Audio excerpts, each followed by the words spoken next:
और देखिए इस वक्त मैं बस की छत से नीचे आ चुका हूं क्योंकि अपने खास मेहमानों से आपका कराना है तारुफ। हमारे साथ इस वक्त कुछ खास मेहमान जुड़ चुके हैं, उनसे आपका तारुफ करा दें। निकुल पटेल साहब हमारे साथ मौजूद हैं, कांग्रेस पार्टी के प्रवक्ता हैं और आज इस डिबेट में अपनी पार्टी की राय रखेंगे। सत्येन कुलालकर साहब हमारे साथ मौजूद हैं, भारतीय जनता पार्टी के प्रवक्ता हैं। इसके अलावा प्रोफेसर डॉक्टर अशोक कुमार सिंह हमारे साथ मौजूद हैं जो बीटीपी का पक्ष रखेंगे, भारतीय ट्राइबल पार्टी का पक्ष रखेंगे। लेकिन इस डिबेट की एक खास प्रथा है और वो ये कि हम माननीय नेताओं से शपथ दिलाते हैं कि वो जो कहेंगे सच कहेंगे। और खास बात आज की ये कि मोरबी हादसे पर हम बात करने वाले हैं, तो इस हादसे को लेकर हम राजनीति नहीं करेंगे क्योंकि ये एक संवेदनशील मुद्दा है।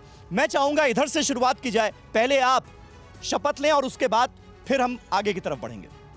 मैं डॉक्टर निकुल पटेल भारतीय राष्ट्रीय कांग्रेस की तरफ से शपथ लेता हूं। पीएमईजीपी योजना के तहत 10 लाख लोन लेकर क्या अपना खुद का बिजनेस शुरू करना चाहते हो? इसे लेने के सीक्रेट्स को जानना चाहते हो? तो फ्रीडम ऐप को अभी डाउनलोड कीजिए। कि आज जो मुद्दा गुजरात का है, जो घटना है बहुत संवेदनशील है, तो आज कोई राजनीति नहीं होनी चाहिए, सिर्फ मुद्दे पे चर्चा होनी चाहिए। बिल्कुल। सत्येन जी। मैं सत्येन कुलालकर भारतीय जनता पार्टी से ये शपथ लेता हूं कि जो कहूंगा सच कहूंगा, संवेदनशील इस मुद्दे पर किसी भी प्रकार की राजनीति ना हो, उसका हर एक व्यक्ति ध्यान रखे। डॉक्टर अशोक। मैं प्रोफेसर अशोक सिंह भिलखंडी और मैं शपथ लेता हूं कि आज जो मोरबी में हुआ उस पर कोई राजनीति नहीं करेंगे और मुद्दे पे बात करेंगे। मैं भारतीय ट्राइबल पार्टी उसका रिप्रेजेंटेशन कर रहा हूं। ठीक है, ये शपथ बहुत जरूरी है क्योंकि हादसा जो है वो बहुत दुखद है। यहां पर हमारे साथ जनता जनार्दन भी भारी संख्या में मौजूद है, उनका भी हम रुख करेंगे और इस हादसे को लेकर, इस पर्टिकुलर हादसे को लेकर आप सबके मन में जो सवाल हैं उनको भी जानने की कोशिश की जाएगी और उसका जवाब लेने की भी कोशिश की जाएगी। लेकिन पहला हमारा जो शो है उसका रैपिड फायर राउंड है जिसमें मैं 30 सेकंड आप सबको टाइम दूंगा। और आज क्योंकि मोरबी हादसे का हम जिक्र कर रहे हैं, सत्येन जी पहला सवाल आपसे, आपको क्या लगता है जिम्मेदार कौन है? आज की जो कल की जो घटना हुई वो बहुत दुखद घटना है। उस दुखद घटना में पूरा गुजरात और पूरा भारत मोरबी के उन 134 परिवारों के साथ है, उनकी संवेदना के साथ है। उनके दुखद इस घड़ी में माँ भारती, माँ अम्बे उनको शक्ति दे, उनको विवेक दे, उनके साथ रहे, ऐसी हर एक भारतीय होने के, नागरिक होने के तहत। लेकिन मैंने आपसे पूछा था कि जिम्मेदार कौन, उसका जवाब नहीं मिला। बहरहाल 30 सेकंड आपके खत्म हुए। निकुल जी क्या लगता है जिम्मेदार कौन है? 134 जाने गई हैं, न जाने कितने घर हमेशा हमेशा के लिए बर्बाद हो गए। हैंगिंग ब्रिज एक पर्यटक स्थल है और वहाँ का नगर निगम का जवाबदारी रहता है कि वो कैसे मेंटेन किया जाए।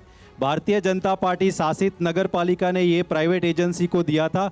कमर्शलाइजेशन होने के लिए आप देख सकते हैं पैसे कमाने के निजी कारण के तहत आज गुजरात के 140 प्लस लोगों को अपना जान गुमाना पड़ा। प्रशासन जिम्मेदार है और जो सरकार है यहाँ की लोकल, उनकी भी इतनी ही जवाबदारी बनती है। ठीक है, डॉक्टर अशोक क्या लगता है आपको, कहां लापरवाही हुई है जिसकी कीमत चुकानी पड़ी है 134 जिंदगियों को?